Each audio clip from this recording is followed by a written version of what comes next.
Christianity is under siege not only in Iraq, but across the whole Middle East. The accession of the Muslim Brotherhood to power in Egypt led to a massive persecution of Christians there. With me now, Coptic priest Father Anthony Hanna.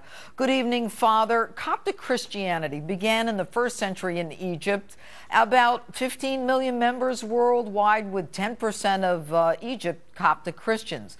You witnessed the revolution of 35 million Egyptians, mostly Muslim, overthrow the Muslim Brotherhood President Morsi. But why would a country with 80% Muslims overthrow the Muslim Brotherhood? First of all, thank you, Judge, for inviting me to your show. And I'd like to say that Egyptians, by nature, are very moderate people. I came to America like 27 years ago, but the time before that, when I used to live in Egypt, we used to live like in a common land, share everything, and we have no problems. You know, I graduated from the College of Engineering, and then my colleagues come to my house to spend the night doing the project together, study together, eat together, go out together. We have no problem.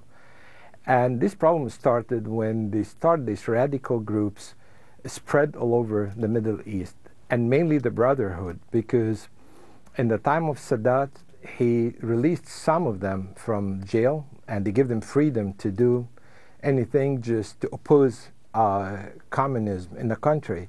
And when they start getting more stronger, they killed him. And when Mubarak came, he started playing, you know, between two sides. And finally, they planned this general revolutions. And revolution was really, in January, was really good revolution, but was hijacked by those Brotherhood, and it ended up being the case in Morsi's time, as we've seen before. Right, right. And so the Egyptian people stood up, Muslims stood up and said, we don't want the Muslim Brotherhood. But let me ask you. Go ahead. I took 1,200 pictures during the revolution in June, and I was very touched by even people like ladies veiled, and they grabbed my hand and telling me, Father, would like to have a picture with you because would like to say that we are united and one we are against this brotherhood. Okay, but Father, let me move on a little bit here. Now, people say that Islam, the Quran, requires the killing of the infidel, and some say that it is a peaceful religion. Does the Quran require the killing of the infidel, or is, you know, Islam peaceful?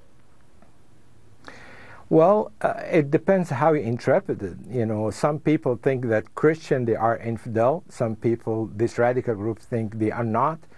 And that's the whole thing. And that's why the moderate person, the moderate Muslim person, really understand the Quran in a good way, in the light of the context, but the other person just look at it from a political point of view, and, you know, it's trying to become more violent, and the definition is just it is the definition of infidel. But let me ask you, I believe that that you have some photos here, specifically having to do with the destruction of churches, a particular church. We are looking at what here, Father? Right. This is a 4th century church that was destroyed, and I understand also that the Brotherhood destroyed and vandalized a priest cemetery for the last 150 years, and they got the bones of the priests from coffins, crushed them, and set them on fire, and this is what is left of the priests' bones.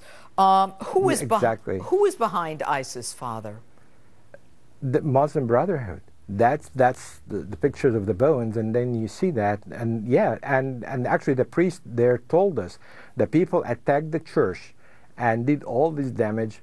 They are Muslim Brotherhood, and they're proud of it, and even it's prayed in a church that the Brotherhood is coming and you can escape from them.